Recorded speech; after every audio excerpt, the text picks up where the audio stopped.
2020, we sold the house and moved into here where we live today. Mhm. And we paid off everything we owed by April of 2020 and had no debt. And the peace that it generated in my life was remarkable. Right. And then when I could step back from that and look with clarity and not fear and not worry and anxiousness and panic, I could make better decisions. I could be bold about things. I had better conversations with clients because if I lose a client, I don't care. I don't owe any money. Before, if I lost anybody, I thought I can't even make minimum payments. So it changed how I viewed my business. It changed how I looked at my marriage, how I treated my kids, and what how the relationships I had. So it was that turning point where you said, "Hey, wait, nobody cares if you're flat broke. Nobody cares if your marriage is struggling. Nobody cares if you're angry and worried and fearful unless you care enough to do something about it." And that's what we did. So that was that turning point for us is just owning that and tackling it because it's what we needed to do. Absolutely. And I love how you guys put it in the book too. Not only do you share openly about it, because it is a huge humbling moment where you have no choice but look at your circumstances. I know it sucks, but and your emotions are valid. Like it's okay. It's hard. Yeah. Now what are you going to do about it? And then doing the hard thing. It doesn't say that it's easy. Nobody said that it was easy making those decisions.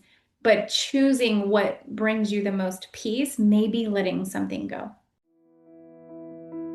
Welcome to the Resilient Minds podcast, stories of grit, growth, and success, where we dive deep into the journey of successful leaders who've struggled and succeeded.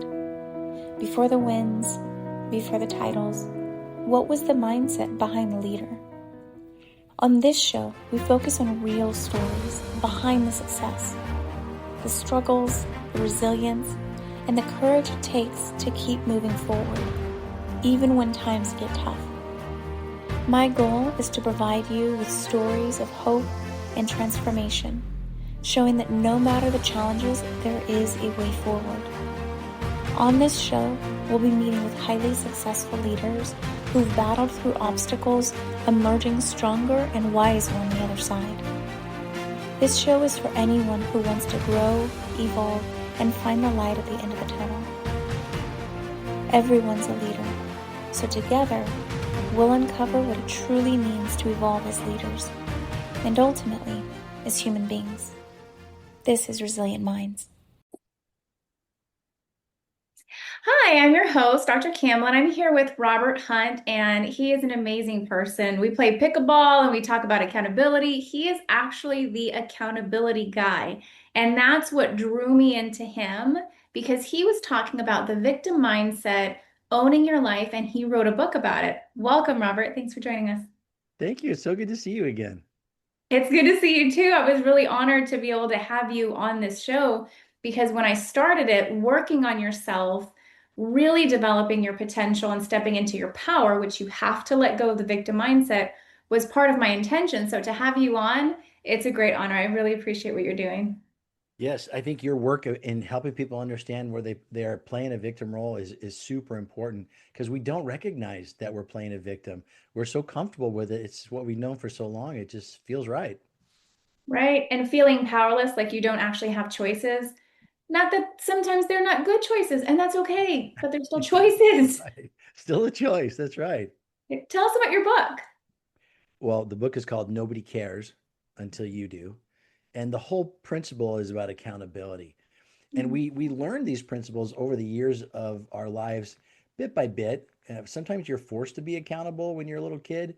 As you grow up, you get a job and you grow up, you get married. All these things kind of bring a level of accountability. But what we end up being is more like responsible instead of accountable. And there's a big difference. And so in life, when you are responsible, you still play the role of a victim most of the time. You're just showing up at your job, you're doing the work, you get a paycheck, so you're responsible, but you're not accountable. You're not taking the opportunity to have difficult conversations with your boss or coworkers that you know you need to have. You're not living up to the agreement you made when you interviewed for that job, where you said, "I'm going to work hard here. I'm going to be the best employee you got. I'm the smartest, but you're going to love me." And then you find out you got a jerk boss and horrible customers, and you got really difficult coworkers, and all of a sudden you're just kind of showing up, and now you're just being responsible. That times everything in our lives is what the difference is between accountable and responsible. Your marriage, my spouse doesn't meet my needs anymore. I just need to just live my own life. I'll live here. She lives there. We'll just be fine. Well, that's being responsible because you live together for the kids or because it's convenient for your bills. But accountable is having difficult conversations, going to counseling, getting therapy, working on you, all that stuff. It's a very different level. I learned that the hard way in my own life by being a victim for a long time until I realized I didn't like that life and I owned it and I changed it. That's beautiful. And you're still doing peer groups for CEOs. And so I could only imagine how much you still see, even though they got the status, they probably have the money, they definitely have the title, right? But they Right. may not have the accountability that goes with it. How do you address that when you see that? Yeah, again, it's helping them understand, just like you do. You have to let people figure it out on their own. If I tell you, hey, you're doing this wrong, you don't know what you're talking about. But if I ask you enough questions, well, what would it look like to run a company that gets the results you want, that makes it fun? I mean, when you started your business, you liked it, you wanted to, it was your company, and then after a while, you become a prisoner to it, and you don't like the employees. And you hired them even, but they turn out to be people you don't like anymore. And so they're not being accountable. They're just being responsible. They're doing something. They're challenging people. You guys got to get this done. And oh, I'm going to fire somebody here. And so these things that you do, they're not getting the results you want. It's not fun anymore. So if I can just ask them enough questions, and actually in the book, we put a satisfaction assessment because satisfaction creates energy.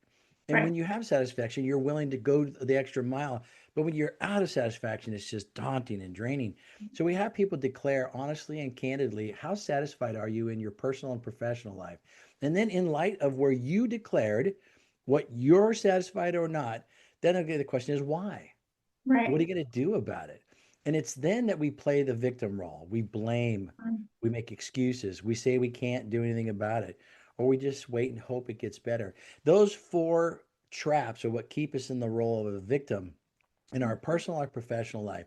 My job with a CEO is to create a world of accountability where they Right. can come into a room and decide, this is what I want. This is what I want my life to look like. This is what I want my business to look like.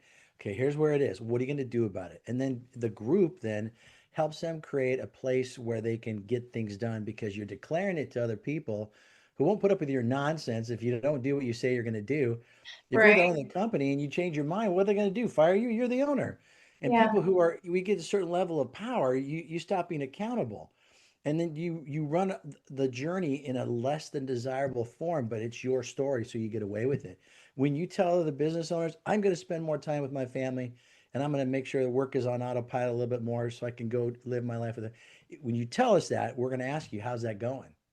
And a Yeah. little bit of peer pressure goes a long way when you're in a room with other people who know what the pressures are and know what the journey's like. And you can't, well, I'm really busy. Well, we're all really busy, but Yeah. we choose to be involved in our family. So you're creating the opportunity for accountability in a peer group. And that's again, me taking this resource of accountability and Right. using it for my job. Right. Well, I appreciate that you say that the whole group keeps everybody accountable. So when you're in a group of people who maybe don't get it or they haven't taken accountability, having them hold you accountable, it doesn't really happen. So you have to be around people who also have the gall to say, well, I know you said that's what happened, but it also Mhm. looks like it's kind of an excuse in a loving and caring way. They really do care about you and they want you to succeed, but that doesn't mean that they don't call you out. Right. And we don't use the phrase hold people accountable because you really can't hold anyone Ah, accountable. I fair. mean, Yep. if you have clients who come to work with you and you have them, you ask enough questions and they say, okay, this is what I want to do. And you go, great, great, go do that. If they don't do it, you don't fire them. You can't spank them because they didn't get it done. You can't make them be accountable. But you can create a world where they want to be accountable. And you do that by the questions you ask and help them visualize that this is what your life's going to be like when you truly own this process. And you do, that's what accountability means. You own it. That's the simplest definition. And so when our CEOs come together, we never tell each other what to do. We Mhm. ask enough questions so they self-discover because anything you self-discover is better than what anything we could tell you. And so Absolutely. we just want to ask them, well, what do you want to do? How long is it going to take? How much would that cost? Who would help you do that? Is that going to work? You think that'll work? Have you tried that before? And all we're doing is asking enough questions and they go, I don't think I should do that. That's not a great idea. But they've discovered it instead of us telling them what to do so that they can then create a plan and drive and we support them. Right. That's beautiful because that's how the nervous system works, right? Like if it's covering and you're trying to tell me to do something, and you're trying to force your way into my brain, that's not effective. But you can ask enough questions and then they can hear themselves answer it to find themselves around to the answer that really it was there, just buried. And so a lot of times when something is so buried, like this is the reason why I'm so big on, going back to your childhood and having either a therapist or a coach who is emotionally intelligent to say, hey, like these emotions, these events, they're a theme in your life. You're constantly playing victim. So look at the theme. Well, where does it originate? Because a lot of Yeah. times our actual nervous system is fighting against receiving any kind of feedback or even hearing ourselves, it can lock us out. So we have to make it a regular practice. Have you Yeah. ever had one of those times where it was just really hard, but you had no choice? You had to do the digging to find out what you were doing that was causing the problem? In our CEO groups or me personally? Anything like an event of your life where it was just really hard that you had to work on yourself and take accountability. Well, I'll talk about it for the group first and see if that it makes sense. Um, there's too much emotional bias in our own story. And so when we have a plan, we've been thinking about it for a long time. Oh, this is a great idea. This is a great idea, right? It's a great idea. And then you start working it over, you think about it, and then you want to go do it. And then you bring it to the group and you say, oh, this is what I'm going to do. I'm going to launch a new division. I got a guy who just wants to retire, wants to sell his business. Here's what I'm doing. And then we go, okay, well, that sounds exciting. But didn't you just say you want to spend more time with the kids? How is Mhm. you starting another division going to help you achieve that first goal? And you who have the emotion of this is going to be cool, I'm going to win, I'm going to conquer, I'm going to do some great. You emotionally think this will be no big deal. This will be easy. I'll just tuck this in with everything else I do. But we who don't have any emotion to your journey go, dude, you can't do that. There's no way you're going to be able to open another division and still spend time with your family, like you said, was needed to save your marriage. And so we're not telling you what to do, but we're not attached to your emotion. And our unconscious bias, it screws with our way we value things, the way we perceive it. And we think this will be no big deal. I'll just knock this out. It's not that way. So having other people who don't have any emotion attached to your journey, who will speak truth in love, and we're not rude to each other. We don't tell each other what to do. We don't boss each other around. That wouldn't work with the egos that are in my group. Um, but we do say, you said last time we're together, you're going to do this, and now you're saying something different. What changed? You can change your mind. It's your story, it's your life, but we're going to just ask you for that for the purposes of helping to take clarity and truth and facts and control the emotion. Emotion's good, but it lies to us a lot of times. So we have to have other people who see it differently. For me in my own life, my beautiful wife Kathy and I had got to a place where we owed $90,000 in debt. And we talk about it in the book, and we did that because we wanted to really encourage people to own their own journey. But it was ruining our lives. And because of that, we had made decisions to put a band-aid on this and a band-aid on that. And we weren't living the life we wanted. And in 2019, we just said, look, if we can't get out of debt this year, we're going to sell the house and start over. And all year long, we kept trying to figure out how do we save this house. We had a great house with a movie theater upstairs. It was beautiful. It was huge. Mhm. And we didn't want to move. But in September of that year, I got vertigo for 16 days and I couldn't work. I couldn't sleep. I couldn't do anything. I was sick all the time. It was horrible. And no matter what I did, doctor appointments, chiropractor, if there was a voodoo guy in Dallas, I would have go found him. But nothing would take it away. And then finally, the Lord took it away. But it was a wake up call. Stop kicking the can down the road, own your junk, and do something about it. So we agreed in October. We hired a real estate agent, put the house on the market. And by March of 2020, we sold the house and moved into here where we live today. Mhm. And we paid off everything we owed by April of 2020 and had no debt. And the peace that it generated in my life was remarkable. Right. And then when I could step back from that and look with clarity and not fear and not worry and anxiousness and panic, I could make better decisions. I could be bold about things. I had better conversations with clients because if I lose a client, I don't care. I don't owe any money. Before, if I lost anybody, I thought I can't even make minimum payments. So it changed how I viewed my business. It changed how I looked at my marriage, how I treated my kids, and what how the relationships I had. So it was that turning point where you said, "Hey, wait, nobody cares if you're flat broke. Nobody cares if your marriage is struggling. Nobody cares if you're angry and worried and fearful unless you care enough to do something about it." And that's what we did. So that was that turning point for us, is just owning that and tackling it because it's what we needed to do. Absolutely. And I love how you guys are put it in the book too. Not only do you share openly about it, because it is a huge humbling moment where you have no choice but look at your circumstances. I know it sucks, but and your emotions are valid. Like it's okay. It's hard. Yeah. Now what are you going to do about it? And then doing the hard thing. It doesn't say that it's easy. Nobody said that it was easy making those decisions. But choosing what brings you the most peace, maybe letting something go. That was Yeah. what's important. I think what makes it easier is when you invite people into your journey. The thing we always talk about is real accountability requires vulnerability. And unless you're really willing to be vulnerable enough, like people who come to you as clients, if they're not going to be honest, what you're not going to get anything done. And if they don't want to talk about it, well, then why are you here? And so when we have clients in our CEO groups, it's because they value what accountability can do for them, but they got to be really honest. You got to be really vulnerable. And if you come to the group and you say, everything's great, I'm making a ton of money, I'm rich, I'm happy, everything's great, nothing's going to get worked on because we don't know anything. But when you're real, and whether it's a peer group or it's your friends that you golf with or the other women in your book club, it's the reality that you invite people into your world and say, I got issues and Right. I need some help. That's why people in Alcoholics Anonymous stand up and say, "I'm Robert, I'm an alcoholic," and they're Yeah. declaring so they can get help. And I think that's the journey you have to go to. Are you sick enough of where you're at that you're willing to change? We were sick of being stressed and worried and fearful constantly that we're willing to sell our house and start over. When the pain of where you are is worse than the pain of what it will take to go somewhere else, you'll change. And that's what we did. That's beautiful too, because even it puts your pain into a perspective. Like it gives you the choice. Are you done with it? Or you still want to push forward and keep causing yourself more pain? Yeah, we talk about that. Life's going to be hard either way. Would you want life to be hard while it sucks as you play the victim, or you Yeah. want it to be hard while you're victorious, pressing to the life you really want? Either way, it's hard. Choose your hard. And for us, Mm. selling our house was humiliating. Selling our house was frustrating. We really liked that lifestyle, but we couldn't afford it. And so, eating that and moving into here and starting over, all that stuff, that just was not fun.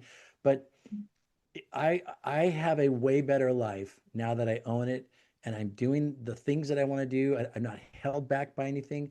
I'm pursuing the life I want. And yeah, it sucked to have to go through all that. But on the other side of that suck is a valley full of power and freedom and hope and encouragement. I wanted to be there. Right. Have you ever confronted somebody or maybe even had them in your group where they just wouldn't or couldn't take accountability Sure. for whatever reason? Yeah.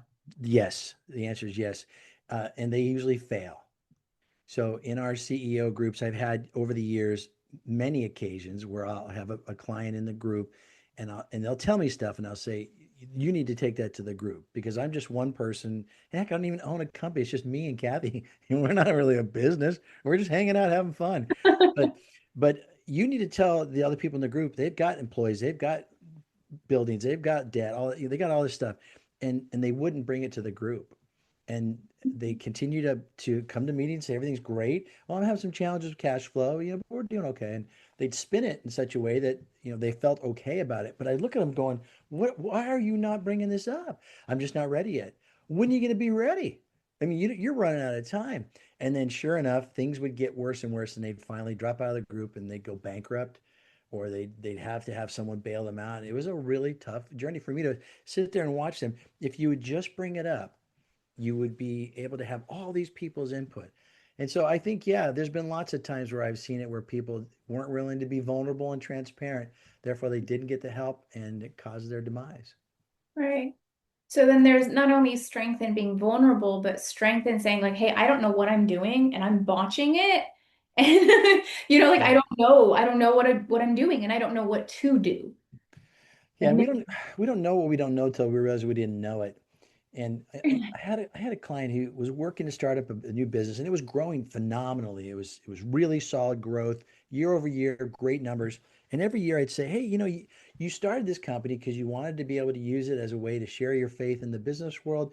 You wanted to spend time with your family. You've got struggles with your kid. He's got a couple kids, but this one kid. And I said, all the things you started the company for, you're not doing anymore. And so I think you've lost your way already. It's only 3 years old. And he'd say, no, this is part of what you do when you grow. It's just the growing pains and stuff. And he refused do to put attention to the things that were necessary until his son got busted for drugs at school and got kicked out of school. And he went to another state and lived in a hotel for a month when his son went to a rehab center, and he agreed to go in, but he didn't agree to stay. And so you had to stay at that hotel in case he decided to leave and walk down the road and say, I'm out. He had to live in that hotel for a month. So when you'd say, I don't have enough time to do this stuff, well, you had enough time now, but Right. now you left your company in the lurch because you unplugged for a month, and it was emotional beatdown. He was just sobbing and overwhelmed. And so you're going to pay one time, one way or another. So why not do it on your terms? Why not be proactive? Again, accountability is proactive. When you respond to stuff that comes your way, that's being responsible. You got a problem with your kid, take him to rehab, get him cleaned up. Okay, you're responding. But the accountable thing would be a long time ago. Something's wrong here. We need Yeah. to get a grip on this side of my life. And I'll put the company on hold, let it run autopilot for a few months, a year. Who cares? At the Mhm. end of the day, it's your life that matters, not just a business. You can start a new business, but you Right. only got one life. You only got that kid one time. So I think we have to own that. We have to own the journey and be willing to do the hard things. Yeah, because a lot of people they don't, well, the ones that are having difficulty with accountability, they're not comfortable being uncomfortable. And when you get comfortable being in that discomfort, then you can grow and it makes it better, right? Because you can have the hard conversations or make the hard decisions. But at the end of the day, it's us wanting to always feel good too that ends up leading to more pain. Yeah, that's a good point. I think you do become comfortable with being uncomfortable. I Mm. think the first time you share something in a peer group, you're like, oh, I really don't want to talk about this. But then when it doesn't kill you, and you got what you needed, which was solution, encouragement, a challenge, a new perspective, something. You got what you needed. You're like, that worked. That's worth it. And it's still awkward. It's still painful. A lot of times, someone will show up with a great idea. It's a great idea. And then halfway through the discussion, he's like, "This is a horrible idea." But it's a bummer because you were so excited about it. But Right. don't you want to know before you go out and hire a bunch of people Yeah. and start a new division that, hey, this is not going to get what you want? A lot of times we'll say, I'm going to go do this. Okay, why? Because I Mm. want to do this. Why? And when we ask why 3 or 4 or 5 times, and you finally go, oh, that's not going to achieve what I really want. Yeah. Because you think this will get you that. But if I can get you that from a different way and I don't have to do this, is it worth it? I want the that, but you don't know what the that is a lot of times. That's Right. why you invite other people who don't have the emotion attached to your journey and go, yeah, that's not the way to get, that's not the only way to get that. You can get that by this, this, and this, and let's consider how the other ones would be a better option. Right.